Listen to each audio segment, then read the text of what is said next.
Le diabète type 1 est le diabète juvénile insulinodépendant.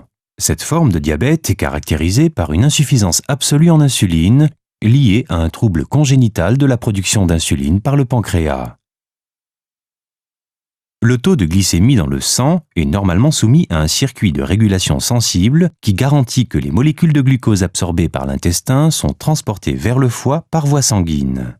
Là, elles sont pour une partie d'entre elles métabolisées avant de gagner les cellules musculaires, où elles fournissent un apport énergétique, ou bien sont absorbées par les cellules adipeuses, constituant ainsi une réserve d'énergie. Tous les processus de ce cycle de régulation sont régis par l'action de l'insuline, hormone sécrétée par les cellules du pancréas et libérée en cas d'élévation de la glycémie. L'insuline donne aux cellules musculaires la faculté d'extraire le glucose du sang.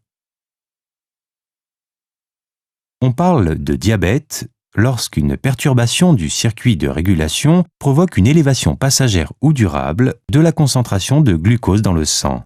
Un tel dysfonctionnement est observé lorsque, dès le plus jeune âge, la production d'insuline dans les cellules bêta du pancréas diminue, allant même jusqu'à cesser complètement.